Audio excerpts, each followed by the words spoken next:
Bueno, mis queridos hermanos y hermanas, hemos llegado a nuestra última presentación. Esta es la presentación número 24 sobre los 7 sellos del libro de Apocalipsis. Ojalá que lo que hemos estudiado haya sido de beneficio.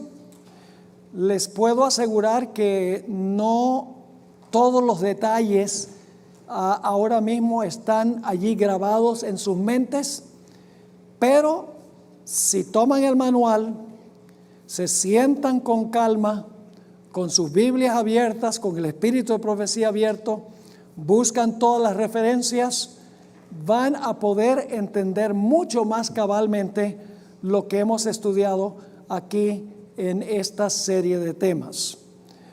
Nuestra escuela Ancla se realiza todos los años durante una semana completa. En español generalmente es en el mes de agosto o septiembre. En inglés siempre es durante el mes de marzo, aproximadamente la mitad del mes de marzo. Nuestro objetivo es estudiar determinado tema cada año. Son 24 sesiones en el curso de una semana. Así que queremos agradecerles por haber venido, por haber apoyado esta actividad, y espero que lo que hemos estudiado haya sido de beneficio espiritual e intelectual para cada uno. Antes de comenzar esta sesión, donde vamos a presentar el panorama completo de los 7 sellos, para que puedan ver cómo las partes se unen, vamos a tener una palabra de oración. Nuestro Padre, nuestro Dios, venimos ante tu trono en el poderoso nombre de Jesús. Porque sabemos que cuando venimos en el nombre de Jesús, sus méritos nos cubren y tú escuchas nuestras oraciones. Te doy gracias, Señor, por el privilegio de haber estado aquí. Te doy gracias por la respuesta que ha dado la hermandad en esta iglesia del Este del Paso. Pedimos ahora en nuestra última sesión que tu Santo Espíritu, como lo ha hecho antes, nos acompañe y nos instruya. Te lo suplicamos en el nombre precioso de Cristo nuestro Salvador. Amén. Los 7 sellos se encuentran entre el capítulo 4 de Apocalipsis y el capítulo 8 y el versículo 1. Lo que quiero hacer en esta última sesión es juntar o atar todos los cabos de las partes que hemos estudiado en un entero, para que puedan discernir el panorama completo. Y por lo tanto vamos a empezar nuestro estudio en Apocalipsis, el capítulo 4.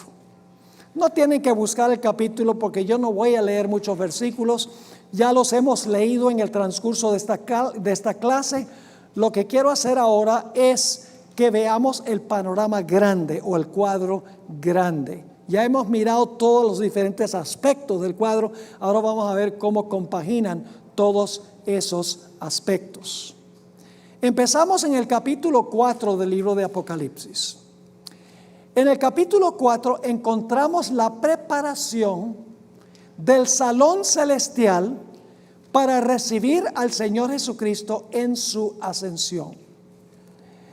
Se ve allí, en el lugar santo del santuario celestial, sentado en un trono, a Dios el Padre. Está sentado en el trono solo. No ha llegado todavía Cristo Jesús. Allí, en ese mismo lugar, en el lugar santo, se encuentran en medio del trono 4 seres vivientes.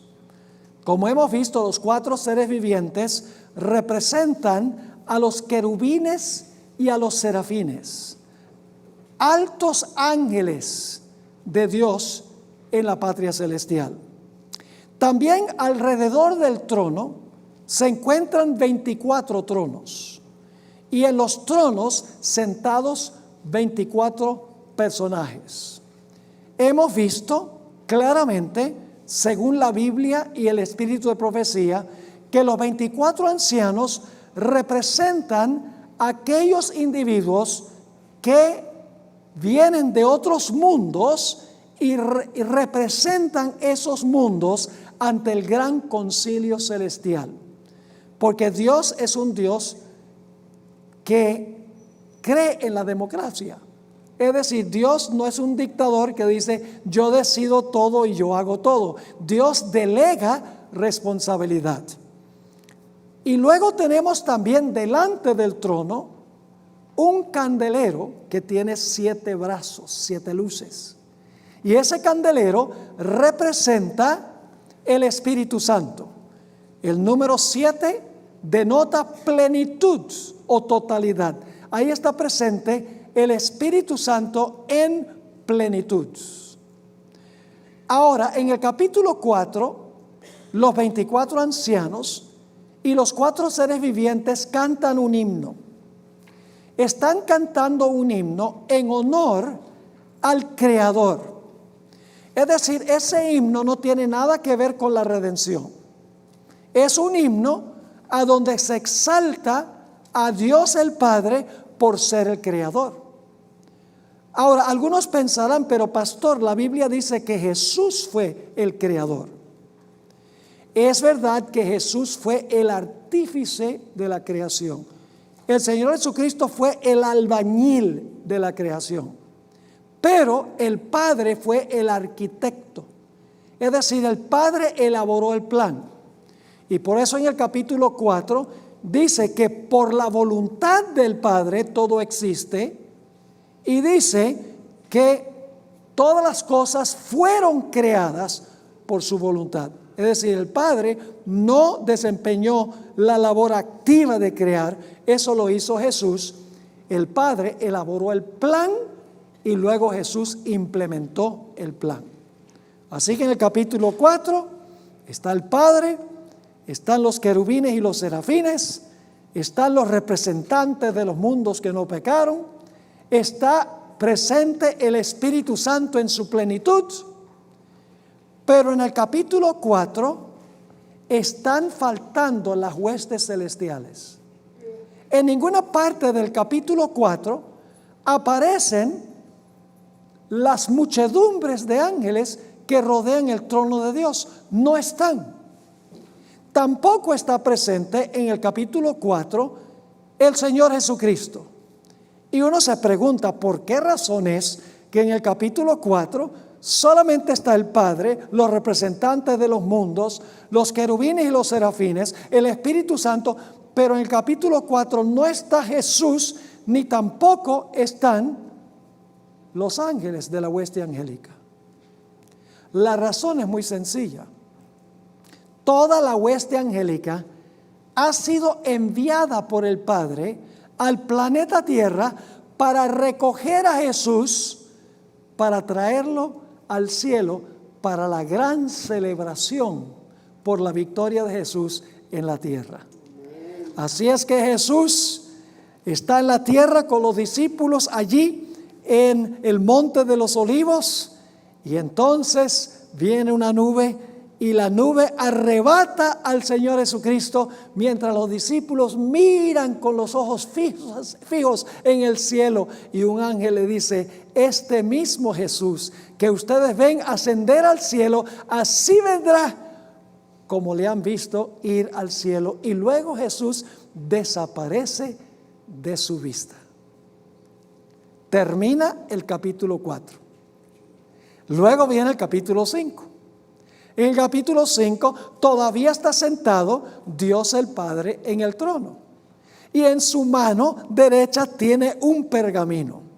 El pergamino es el registro de toda la historia de la raza humana, es el testamento de la raza humana. Un testamento revela quién va a heredar y qué es lo que va a heredar. Si ese pergamino o ese testamento queda sellado, nadie va a saber quién hereda qué, Por eso es que Juan ahora llora intensamente, porque no se puede conseguir a nadie en el cielo, ni en la tierra, ni debajo de la tierra, que pueda romper los sellos y abrir el rollo, ni siquiera mirarlo.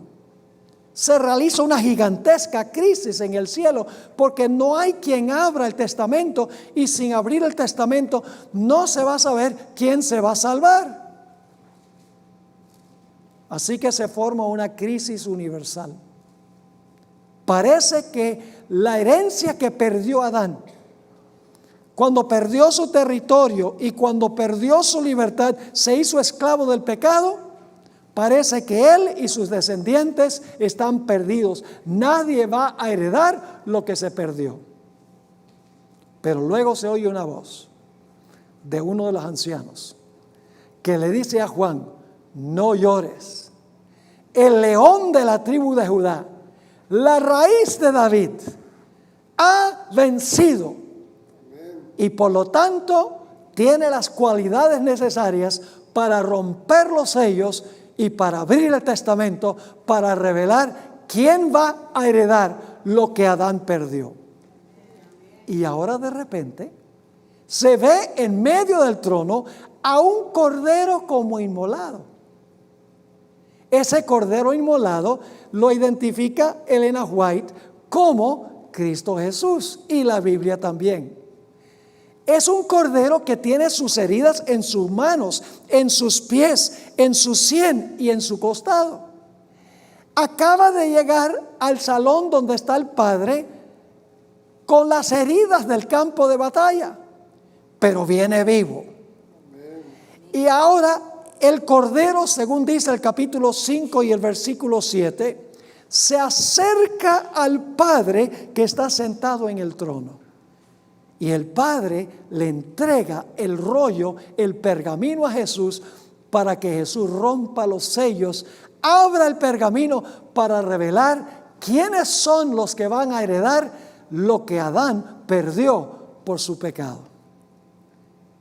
Y entonces el Señor Jesucristo, según lo describe el Espíritu de Profecía, llega donde su Padre le dice a toda la hueste angélica: silencio, que tengo que entrar a mi Padre para ver si mi sacrificio ha sido acepto. Y dice que se acerca al Padre y le dice: Padre, ¿es suficiente mi sacrificio para traer aquí al cielo a todos los que tú me has dado? ¿Es suficiente mi sacrificio para traer a mis hermanos y mis hermanas aquí al reino? Y el Padre dice: es suficiente. Y le da un abrazo a su hijo. Y luego dice: adórenle todos los ángeles de Dios. Y así es que ahora los ángeles irrumpen en un himno de alabanza, de gloria y honra al Cordero que fue inmolado. ¿Y saben qué sucede? Dice en el capítulo 5 y el versículo 6 que el Espíritu Santo en su plenitud ahora es enviado a la tierra. Eso relata lo que ocurrió en el día del Pentecostés. Y entonces Jesús ahora comienza su obra intercesora en el santuario celestial como sumo sacerdote del pueblo de Dios. Y se sienta con su Padre en el trono del Padre como Rey del reino de la gracia. Y comienza la era cristiana. Ahora se rompe el primer sello. Cristo rompe el primer sello y se ve un caballo blanco con un jinete montándolo. El jinete es Cristo Jesús y el caballo blanco puro representa la iglesia primitiva que sale venciendo y para vencer. Miles y miles de personas abandonan el paganismo, abandonan también al judaísmo sin Cristo y se unen a la causa cristiana. Miles ahora están ingresando a la iglesia. La iglesia ha salido venciendo y para vencer. Es una iglesia blanca, es una iglesia limpia, es una iglesia con una conducta intachable. Satanás está furioso porque él ve que está perdiendo a sus súbditos. Miles de los que crucificaron a Jesús, inclusive dirigentes de la nación judía, según Hechos 6 y el versículo 7, se están uniendo a la causa cristiana. Los paganos se están uniendo. Satanás dice: estoy perdiendo mi gente. Y por lo tanto ahora cabalga un caballo rojo. Rojo es el color de sangre. Este caballo ahora va a quitarle la paz al pueblo de Dios. Satanás dice: no puedo eliminarlos porque están creciendo tremendamente. Así que lo que voy a hacer es lanzar contra ellos persecución. Los voy a acabar a través de la persecución. Y ahora Satanás, usando a los emperadores romanos, usando también a los dirigentes judíos que apostataron, nos dice que persiguieron mordazmente a la iglesia, particularmente los emperadores romanos. Miles y miles de cristianos murieron martirizados por su fe, pero murieron vencedores. Mientras más Satanás perseguía al pueblo de Dios, mientras que más Satanás acababa con los fieles, más la iglesia crecía. Y Satanás ahora dice: la iglesia creció bajo el primer sello, el caballo blanco. Decidí perseguir a la iglesia para acabar a la iglesia con la persecución, y la iglesia está creciendo más que nunca. Tengo que cambiar de estrategia. No puedo destruir a la iglesia desde afuera. Mientras más la persigo, más crece. Así que voy a cambiar de estrategia. Voy a ir a un plan B. En vez de tratar de destruir a la iglesia desde afuera, la voy a infiltrar desde adentro. Voy a introducir la apostasía en la iglesia. Se repite la historia de Balaam, quien procuró maldecir a Israel desde afuera, pero Israel estaba en una relación buena con Dios. Era fiel a Dios. Estaba en una condición pura. Y por más que Balaam procuró maldecir a Israel desde afuera, no pudo. Y por lo tanto, Balaam desarrolló una estrategia diabólica. Dijo: voy a introducir a las mujeres de Moab dentro del campamento para corromper al pueblo desde adentro. Y así fue que la persecución mordaz contra la iglesia por el emperador Diocleciano entre el año 303 y el año 313 tenía a la iglesia cansada de ser perseguida. Quería tener un reposo, quería tener un descanso de tanta persecución. Y ahora resulta que Constantino el Grande decidió aceptar la fe cristiana. Aceptar entre comillas, porque en realidad su objetivo era unir el imperio, donde había muchos cristianos. En realidad él no tenía ninguna intención de vivir una vida cristiana consecuente. Y ahora Constantino dio un decreto de toleración, donde dijo: ahora el imperio va a favorecer a la iglesia. Y entre las cosas que hizo, pensó: los paganos adoran al sol, los cristianos celebran la resurrección de Jesús en el día del sol. Así que lo que podemos hacer es juntar la adoración al sol con la adoración en el día del sol, para que los paganos se sientan más cómodos en la iglesia.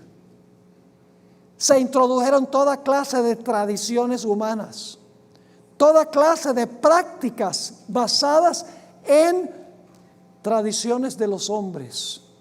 La iglesia perdió su carácter limpio y puro. Ahora cabalga el caballo negro, el caballo de la oscuridad, el caballo de las tradiciones humanas. Ese es el tercer sello, el caballo negro. Cuando empieza a penetrar en la iglesia las tinieblas de las tradiciones humanas, porque la Biblia es luz. Las tradiciones humanas son lo contrario, son tinieblas. Las tinieblas son de color negro. Durante este periodo también escasea el pan.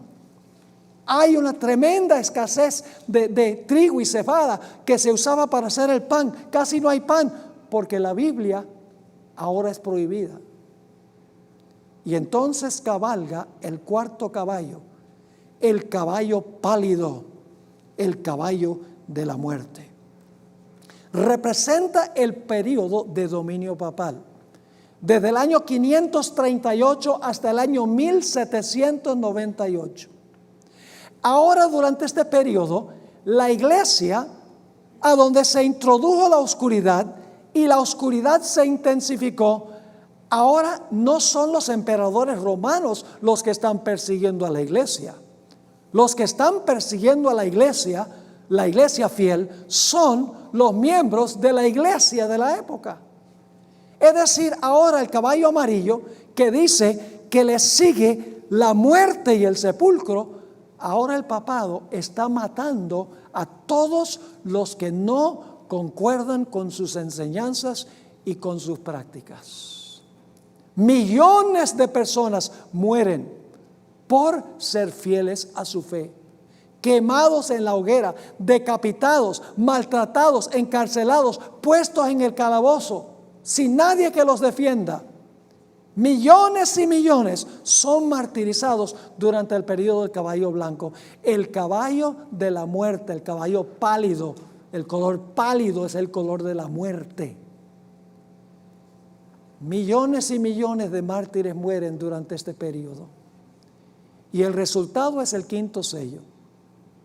En el quinto sello, los que fueron martirizados durante el cuarto sello, ahora claman a Dios porque se ha hecho una gran injusticia. Yo pregunto, ¿fue justo que todos estos fieles murieran? ¿Se hizo justicia en su juicio en los tribunales terrenales? No, fue una gran injusticia porque los justos murieron y los injustos vivieron. Así que ahora los mártires bajo el quinto sello claman: ¿hasta cuándo, Señor, no juzgas y vengas nuestra sangre de los que la derraman en la tierra?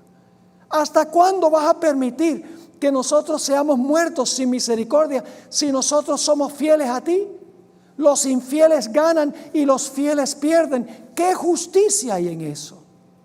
Y como vimos en nuestro estudio, ese grupo de mártires durante los 1260 años que claman a Dios para que juzgue y vengue su sangre, el Señor le dice a esos mártires de los 1260 años: tranquilos, descansen.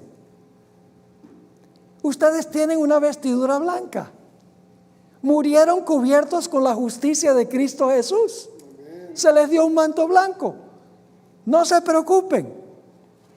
Tienen que descansar hasta que el otro grupo de mártires muera, y entonces voy a vengar a los dos grupos. En otras palabras, el quinto sello tiene dos etapas. La primera etapa es la que incluye a los mártires del cuarto sello, los que fueron martirizados por el papado. Ellos están clamando: ¿hasta cuándo no juzgas y vengas? Dios le dice: descansen. Les da una vestidura blanca. Son justos. Algún día los voy a juzgar y los voy a vengar. Dos periodos del quinto sello: los mártires del pasado y los mártires del futuro. Y luego entonces tenemos el sexto sello.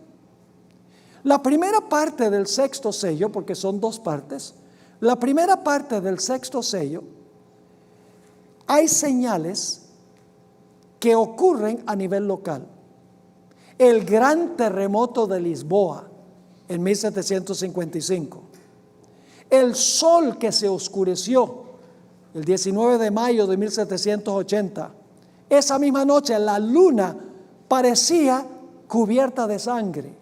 Y luego en 1833 cayeron las estrellas del cielo, primordialmente en el este de los Estados Unidos, pero en realidad se vio en todo el país. El propósito de esas señales de la primera parte del sexto sello era anunciar que estaba pronto a empezar el juicio, que iba a juzgar los casos de los que fueron martirizados durante el periodo del cuarto sello. ¿Me están entendiendo lo que estoy diciendo? Es decir, las señales fueron el anuncio de que pronto iba a empezar el proceso para vindicar a los santos que habían muerto durante el periodo del cuarto sello, los que estaban clamando y gimiendo para que Dios les hiciera justicia. ¿Cuándo comenzó ese proceso de juzgar? Ese proceso de juzgar comenzó poco después de 1833. Comenzó en el año ¿qué? 1844. ¿Y comenzó con quién? Comenzó con los que primero vivieron en la tierra. Entonces, ¿con quién comenzó? Con Adán. ¿Cuál fue el primer mártir en ser juzgado para que Dios lo vindicara y para que Dios revirtiera en la sentencia injusta que se había pronunciado? El primero fue Abel, porque fue el primer mártir de la historia. Cuando se examinó el caso de Abel, comenzando en 1844, el jurado celestial dijo: cuando Abel murió, tenía el manto. Estaba cubierto con el manto de la justicia de Cristo. Así que él está seguro. Vamos a vindicarlo. Algún día lo vamos a vengar.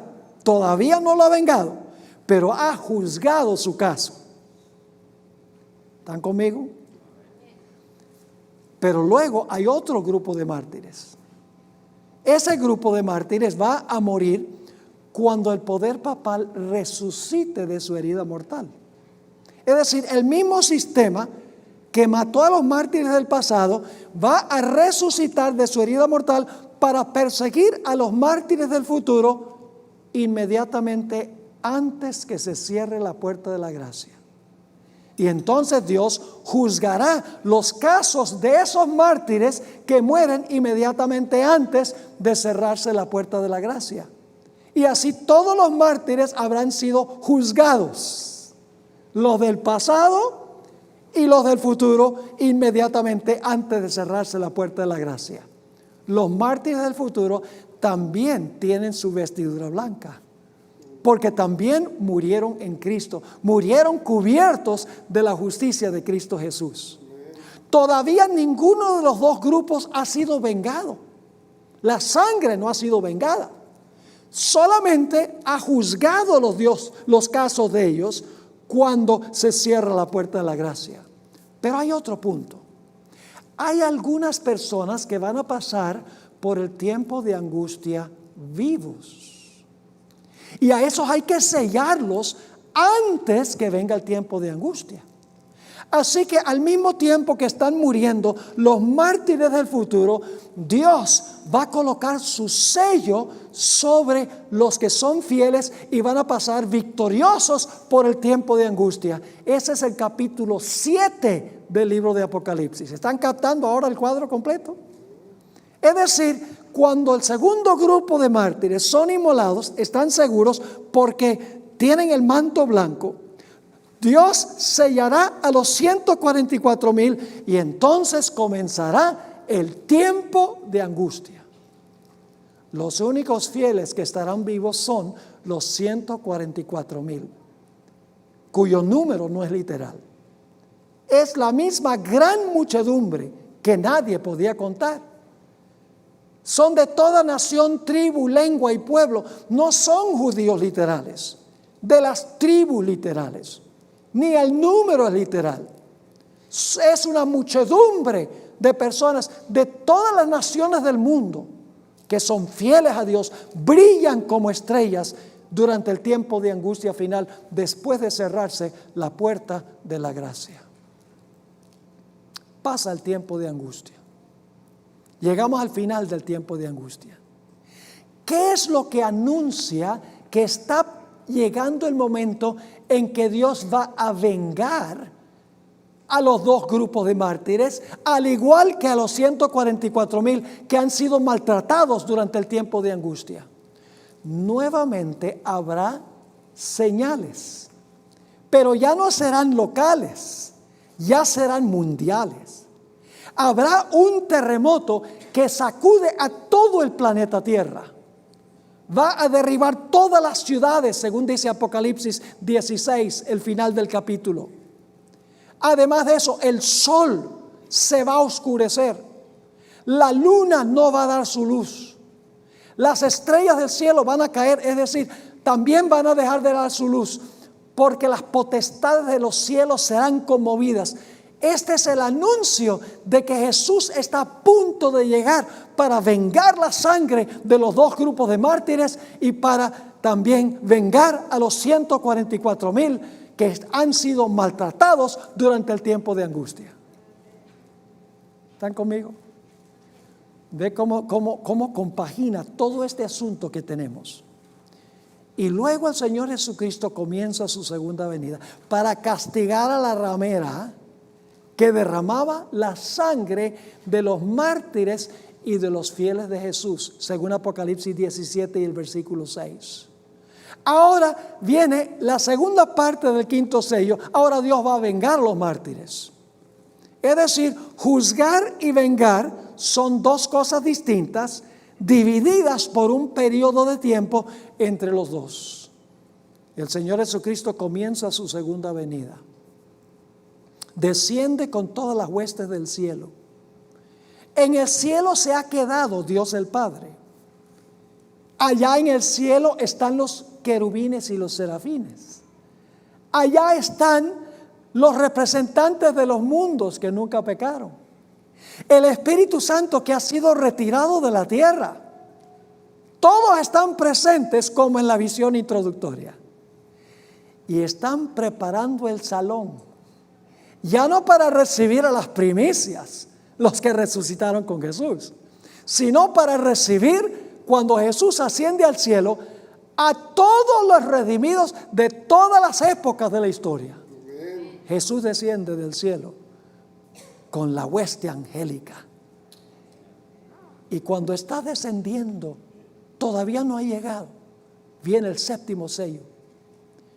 Los justos, cuando ven las calamidades que ocurren en el mundo, terremotos, los impíos matándose unos a otros, el hecho de que el sol, la luna y las estrellas se han desquiciado, son movidos de sus lugares, tiemblan inclusive los fieles y exclaman lo que está en la última parte del sexto sello: el gran día de su ira ha venido, ¿y quién podrá estar en pie? Y viene el séptimo sello, un periodo de terrible silencio de aproximadamente media hora.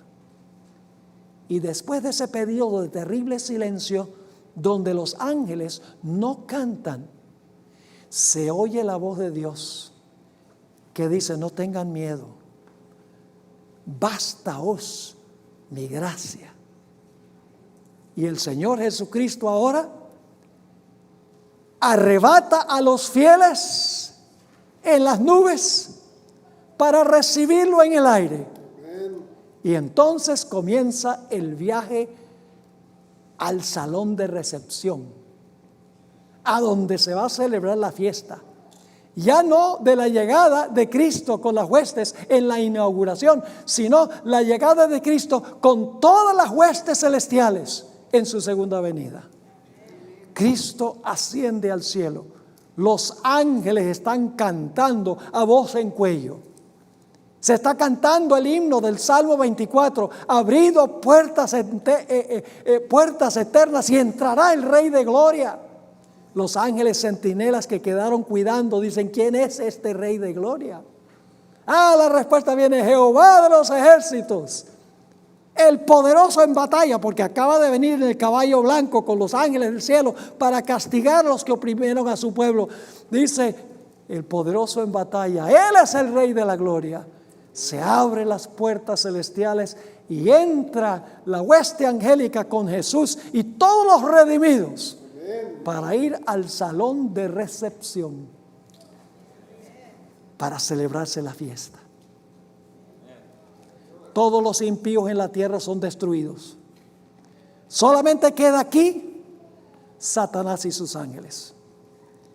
Y en el cielo ahora se abre el pergamino, porque el séptimo sello ha sido roto en la segunda venida. Ahora se va a abrir el rollo que tiene toda la historia de la raza humana, todas las cosas que hicieron los impíos. Y los justos en el cielo, como dice en Apocalipsis 24, se les dio la facultad de juzgar. Los justos juzgarán al mundo, juzgarán a los ángeles, dijo el apóstol San Pablo. Es decir, al abrirse el pergamino, podremos ver, y digo podremos porque yo tengo planes de estar ahí. Y espero que ustedes también estén haciendo planes de estar ahí. Podremos ver por qué los impíos se perdieron y qué fue lo que hizo Satanás. Y dictaremos sentencia, la longitud de la sentencia conforme a sus obras, y serán escritos en el libro de la muerte. Después de los 1000 años, después que se ha abierto el rollo, ahora Cristo desciende del cielo con sus ángeles. Los impíos son resucitados, una muchedumbre inmensa, como la arena del mar en número. Y Satanás ahora es suelto de su prisión. Durante los 1000 años estaba en prisión porque todos sus seguidores estaban muertos. Estaba atado. Le tocó sencillamente sentarse a ver la desolación que causó. Y también para pensar que en el cielo se estaba dictando su sentencia. En el destierro, amarrado aquí, sin seguidores. Pero ahora cuando resucitan todos los impíos, Satanás ahora tiene su poder de nuevo, es suelto de su prisión, porque ahora tiene a todos sus seguidores y los puede engañar de nuevo. Y los engaña y le dice: los que están dentro de la ciudad, esa gente son unos usurpadores, esa ciudad es nuestra, ellos se la han robado. Y miren, nosotros somos muchísimos, somos como la arena del mar. Podemos nosotros contra esa ciudad, podemos tomarla y destruir a los que están adentro. Y se preparan para la guerra. Un ejército que es más numeroso que todos los soldados que han peleado en todas las guerras, en toda la historia del planeta Tierra. Se fabrican poderosas armas de guerra. Se organizan militarmente de tal manera que marchan en orden militar, con precisión militar. Avanzan a través de la superficie de la tierra hacia la santa ciudad, la Nueva Jerusalén. Rodean la ciudad amada, que ha caído sobre la llanura que se abrió cuando los pies de Jesús cayeron sobre el monte de los olivos. Jesús y los santos están en la ciudad. El Señor Jesucristo cierra las puertas de la ciudad. Y ahora los impíos, con Satanás como dirigente, están organizados para atacar a la ciudad. Pero luego el Señor, por encima de la ciudad, nuevamente abre el rollo. Nuevamente abre el pergamino. Porque los justos han visto los casos de Satanás y sus ángeles y los impíos, pero los impíos necesitan ser convencidos de que Dios actuó correctamente en sus casos, porque Satanás los ha engañado. El hecho de que se organizan para atacar la ciudad significa que todavía le están creyendo a Satanás. Dios tiene que retirar el apoyo de ellos de Satanás, tiene que mostrar que Dios es justo y que Satanás es un canalla. Y por lo tanto ahora Dios, por encima de la ciudad, abre el pergamino. La historia de la raza humana, el testamento de la raza humana. Y ese testamento revela todas las impiedades de los perdidos. ¿Cómo podrían haber recibido a Cristo Jesús como Salvador? ¿Cómo la sangre de Cristo podría haber perdonado sus pecados? ¿Cómo podrían haberse salvado Si tan solo hubieran aceptado a Cristo, quien bebió la copa por ellos, para que ellos no tuvieran que morir. Ven toda la experiencia, toda la historia de la raza humana, como leímos en el conflicto de los siglos, comenzando con Adán y Eva en el Edén, a través de la historia de la redención en el Antiguo Testamento. Todas las experiencias de Cristo cuando estuvo en la tierra. La época de la iglesia primitiva, la época apostólica. El periodo de los 1260 años y los mártires que mueren al final de la historia. Toda la historia del planeta se revela ante ellos. Cada uno ve a dónde se extraviaron del camino de la verdad y de la justicia. Y viendo lo que está en el pergamino, dicen: nosotros somos responsables de estar perdidos. Dios hizo todo lo posible por salvarnos, pero nosotros no quisimos. Nosotros lo rechazamos. Nadie tiene la culpa sino nosotros. Y en ese momento es el momento que es el clímax del gran conflicto entre el bien y el mal, a mi parecer. En ese momento, dice el conflicto de los siglos, que todos los que están en la ciudad y los que están fuera de la ciudad se arrodillan y dicen: justos y verdaderos son tus caminos, oh Jehová.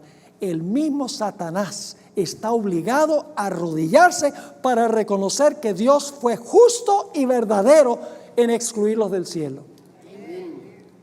Dice en Isaías 45:23: toda rodilla se doblará y toda lengua confesará que Jesucristo es el Señor, para la gloria de Dios el Padre.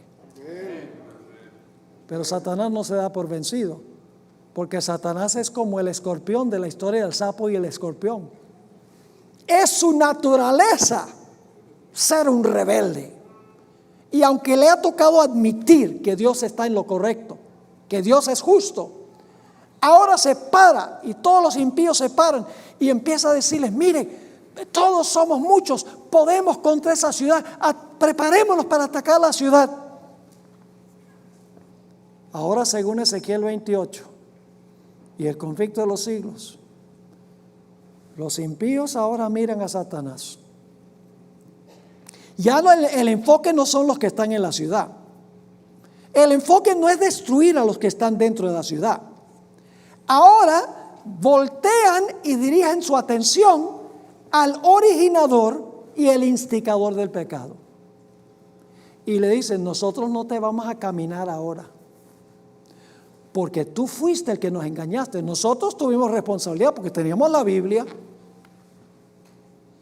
Pero si tú no hubieras estado para engañarnos, podríamos haber escogido estar en la ciudad. Pero estamos fuera por nuestra propia elección. Así que tú eres el culpable. No nos digas que ataquemos a los que están adentro. Los que están adentro están bien. Recibieron a Cristo, lo vimos en el panorama. Pero nosotros merecemos estar aquí afuera. Y se lanzan en contra de Satanás y sus ángeles. Dice en Ezequiel 28 que desenvainarán sus espadas contra la hermosura del resplandor de Lucifer, de Satanás. Porque ahora los impíos reconocen que Dios tiene la razón y Satanás es un engañador. Y luego entonces, cuando todo el universo está acorde de que Dios obró correctamente en cada caso, entonces desciende fuego del cielo para consumir a Satanás, a sus ángeles y a todos los impíos, castigados conforme a sus obras. No todos sufren por igual, eso sería injusto. No sería justo que un pecador que no aceptó a Cristo sufriera lo mismo que Hitler, que mató a 6 millones de judíos. Eso no sería justo. El castigo es conforme a las obras. Y así es que Satanás, sus ángeles y los impíos serán consumidos. En Ezequiel 28, el versículo 18 y 19, dice que Satanás será reducido a cenizas. Y dice que dejará de ser. Nunca más serás, dice allí. Y el libro de Malaquías, el capítulo 4 y el versículo 1, dice que cuando el fuego consuma, no quedará ni raíz ni rama. ¿Quién es la raíz del mal? La raíz del mal es Satanás. ¿Y quiénes son las ramas? Sus seguidores. ¿Recuerdan que Jesús dijo, yo soy la vid, vosotros los pámpanos? Pues Satanás también es la raíz y sus seguidores son las ramas. Es decir, raíz y rama son desarraigados. Y ya es purificado el universo. El pecado ya no es más. Se acabó. Y entonces la Biblia dice que Dios hará cielos nuevos y tierra nueva, a donde habita la justicia. Esa es la historia de los 7 sellos. Ahora sí ven cómo todas las partes se unen una con la otra. Es algo espectacular, hermanos y hermanas. Esta comprensión no la tiene ninguna otra iglesia. Y créame, no digo esto por arrogancia. Los adventistas no las sabemos todas. No, señor. Sencillamente estoy haciendo una declaración que es la verdad. Dios le ha dado a esta iglesia la luz. Le ha dado a esta iglesia la verdad para compartir con el mundo. ¿Saben ustedes cómo el mundo cristiano está interpretando los 7 sellos? Hermanos y hermanas, el mundo cristiano está diciendo, oiga, las iglesias grandes, si tiene la palabra unido, la iglesia presbiteriana unida, luterana unida, etc. Las grandes iglesias de la Reforma Protestante son preteristas. Ellos dicen, Apocalipsis, eso se cumplió con los emperadores romanos por allá atrás en la época apostólica. ¿Qué tiene que ver con nosotros entonces? Nada. A uno lo puede estudiar como historia, pero no nos impacta a nosotros. Por el otro lado, los cristianos conservadores, como los pentecostales, que todavía creen en la inspiración de la Biblia, y los evangélicos, los bautistas, y entiéndame, no son gente mala. La mayoría del verdadero pueblo de Dios está en esas iglesias, pero no han visto la luz. Se comen lo que dicen sus dirigentes sin reflexión, porque respetan tanto a sus maestros que no están dispuestos de estudiar y de pensar por sí mismos. Y algún día le van a echar la culpa a sus dirigentes por haberlos engañado. Esa es la 6ª plaga. No voy a entrar en eso ahora, pero se van a volcar contra los dirigentes de sus iglesias por haber enseñado el error. Es algo solemne pensar en eso. Así que, ¿qué dicen los que dicen que los sellos se van a cumplir en el futuro? Dicen, miren, Cristo va a venir y se va a llevar a todos los cristianos en el rapto. Los cristianos fieles, la iglesia se la va a llevar en el rapto. Y va a dejar aquí a los pobres judíos, como que nunca hubieran sufrido los judíos mucho. Los va a dejar aquí para pasar por el tiempo de angustia. Y si había cristianos que no estaban listos para irse en el rapto, pues se van a quedar acá para sufrir con los judíos, para pasar por la gran tribulación. Pero la iglesia va a estar en el cielo disfrutando del cielo. Mientras que los pobres judíos y los cristianos que se quedaron aquí, eso sí les va a tocar sufrir. Es decir, según ellos, los sellos comienzan a cumplirse después del rapto de la iglesia, cuando ya los cristianos están en el cielo. Entonces, si los sellos empiezan a cumplirse cuando ya los justos están en el cielo, ¿para qué estudiar Apocalipsis? No tiene nada que ver con nosotros, porque se va a cumplir después que estemos en el cielo. Se puede estudiar por curiosidad, pero no nos ayuda en ningún sentido para estar listos para la venida de Jesús, porque nos vamos a ir antes que se empiece a cumplir lo que está en los sellos. El mundo cristiano desconoce lo que nosotros hemos estudiado aquí, porque la gente no estudia por sí misma. La gente come entero. sin masticar lo que les enseñan. Esta serie la vamos a transmitir nosotros por televisión, por Zoom TV, y más adelante será transmitido por 3ABN Latino. Es una serie fuerte. Habla fuerte del papado y del protestantismo apóstata. Tal vez uno podría ser políticamente correcto, pero así no se sacude la gente. Yo quiero decirles, yo amo a los cristianos de otras iglesias. Y vuelvo a repetir, creo que la mayoría del verdadero pueblo de Dios no está en la iglesia adventista, está en las iglesias fuera de la iglesia adventista. Desconocen la verdad, desconocen estas cosas. Y a nosotros los adventistas nos incumbe contarles estas cosas. Yo conozco muchísimos cristianos católicos que están buscando la verdad. Hay un sacerdote ahora, no les voy a mencionar dónde está, pero ese sacerdote y yo hemos estado mandando los correos electrónicos. Yo voy a ir, bueno, les digo el país, yo voy a ir a España en el mes de enero, a Barcelona, a predicar allá. Y él ha solicitado que yo lo bautice en una iglesia adventista del séptimo día. Porque él dice, llevo años viendo programas de Walter Fight, los programas de Secrets Unsealed, programas en español de Doug Batchelor. Dice, llevo años viendo eso. Y dice, recientemente descubrí a Secrets Unsealed, que es el ministerio nuestro. Y dice, yo he estado estudiando intensamente y yo creo que la iglesia adventista es la iglesia de Dios en estos últimos días acá. Así que mis hermanos y hermanas, hemos estudiado algo supremamente solemne e importante. Ahora, ¿qué debemos hacer? Vamos a la casa y archivamos el manual. Yo estudié la clase Ancla y lo ponen ahí y dice, qué bonito el manual. 520 y algo de páginas. ¡Wow! Dice, qué portada tan linda esta. Y entonces lo guardan.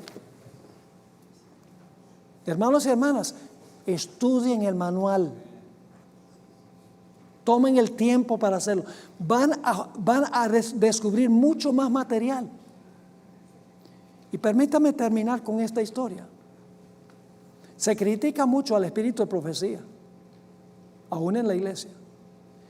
Pero hemos visto que el espíritu de profecía armoniza y compagina perfectamente con la Biblia en esta serie.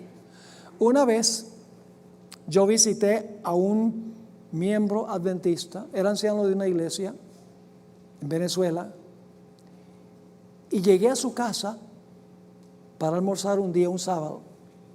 Y orgullosamente él fue a su oficina en la casa y allí me mostró todos los libros del espíritu de profecía. Tenía, mejor dicho, todos esos libros rojos, porque hoy en día uno lo busca en el internet, pero todos los libros rojos los tenía. No faltaba ni uno solo. Y todos estaban cubiertos con papel celofán. Y me dijo, pastor, mire, tengo todos los libros del espíritu de profecía.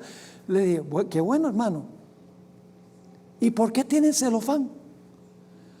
Ah, porque si le quito el celofán, se me ponen viejos. Hermanos y hermanas, el material en los libros de nada nos vale sin leerlos. Bajemos los libros rojos, ya sea de la computadora o ya sea de la biblioteca, y estudiémoslos, porque hay luz especial en estos libros, hermanos y hermanas. Obedezcamos lo que dice estos libros, porque son la luz de Dios para este tiempo. Particularmente debemos repartir el conflicto de los siglos. Es un libro que la hermana White dice, lo aprecio más que el oro. Y dice, de todos los libros que yo escribí, quisiera que se repartiera más el conflicto de los siglos que cualquier otro libro. Así que debemos nosotros hacer un proyecto para repartir el conflicto de los siglos. Así que, hermanos y hermanas, hemos llegado al final de nuestro estudio juntos. Ha sido un placer estar con ustedes, también con los que están viendo estas presentaciones a través del live stream, a través del internet. Por favor, oren por nosotros, oren por nuestro ministerio, oren por la iglesia, oren por los dirigentes, por los pastores. No apuntemos el dedo, no critiquemos, sino que trabajemos para la terminación de la obra del Señor. Ahora quiero elevar una oración a Dios para terminar. Padre Celestial, gracias te damos por ese magnífico pasaje de Apocalipsis, el de los 7 sellos. Oh Padre, cómo nos has revelado las grandes cosas de tu santa palabra. Cosas que pronto van a ocurrir y que han ocurrido y están en el proceso de ocurrir. Padre, ayúdanos a no esconder esta luz bajo un almud, sino a dejar que nuestra luz brille. Te ruego, Señor, que bendigas a cada uno para que cada uno estudie el manual, para que pueda presentar estas cosas de una forma clara a las personas que están buscando desesperadamente la verdad. Gracias, Señor, por habernos acompañado en esta clase. Bendice a cada hermano y hermana. Bendice a cada uno de los que están viendo esta programación a través del internet. Acompáñanos, Señor, ahora y siempre, y prepáranos un lugar en tu reino, porque te lo imploramos en el nombre que es sobre todo nombre, el nombre precioso de Jesús. Amén.